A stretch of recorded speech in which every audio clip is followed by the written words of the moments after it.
صحیح بخاری کې کل روایات دا 9082 دي.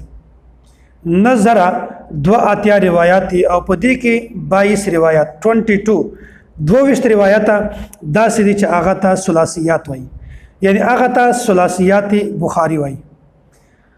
ثلاثيات مطلب دا ده چې امام بخاری نه ونیسا رسول الله صلی الله علیه وسلم پورې په منځ کې دغه روایت چې کوم سند ده په دې کې صرف 3 واسطې وي، یعنی په 3 واسطو سره د رسول الله صلی الله علیه وسلم نه دغه روایت امام بخاری تر رسیدلی ده. دا ته وایي ثلاثيات او دا ډېر اعلی سند ده. امام بخاری رحمت الله علیه ته په داسې سند باندې فخر ده. هر محدث دا خواهش ده چې زه داسې سند حاصل کما، داسې روایت ما ته په داسې سند سره راورسیږي چې په هغه کې ډېرې کمې واسطې وي، او چې په کوم روایت کې کمې واسطې وي هغه روایت سند چې کومه ده هغه ډېر عالی سند، ډېر غټ سند شمارل کېږي، او هر محدث ته په دې باندې فخر وي چې ما ته داسې روایت راورسېدل چې په هغه کې چې کوم مرغه دي راویان دي هغې سند ده، په هغې کې تعداد کم ده. نو په دې کې صرف 3 راویان دي رسول الله صلی الله علیه وسلم نه راونیسه امام بخاری پورې چې کوم روایات راغلي دي په هغې کې راویان صرف 3 واسطې دي. او بیا د هر محدث دا خواهش ته چې زه داسې سند حاصل کړم چې هغه عالی وي. او په دې ثلاثيات کې دا 22 روایات، په دې کې 11 روایات 11 روایات داسې دي چې د هغه راوي مکی بن ابراهیم ده، یعنی دا د امام ابو حنیفه نعمان بن ثابت سید الفقهاء د هغه شاګرد ده. امام بخاری رحمت الله علیه 11 په 22 روایات هغه روایات چې په هغه باندې امام بخاری ته فخر ده چې ما سره 22 روایات داسې چې زه په دې باندې فخر محسوسوم، ډېر عالی سند والی.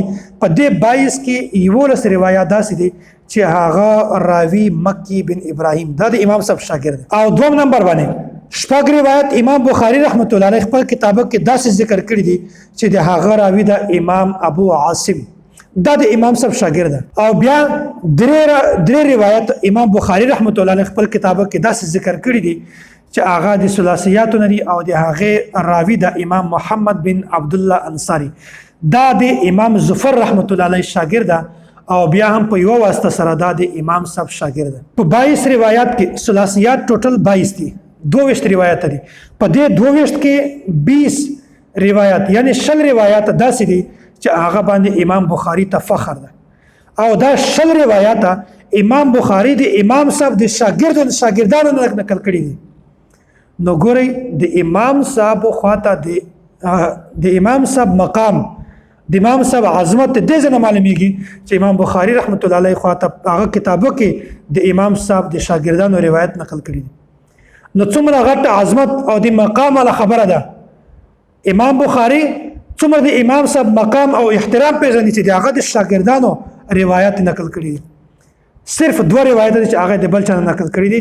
په دې 22 روایتو کې 20 روایت دغه امام بخاری رحمت الله علیه د امام صاحب د شاګردانو نقل کړي، دا ته وایي ثلاثيات.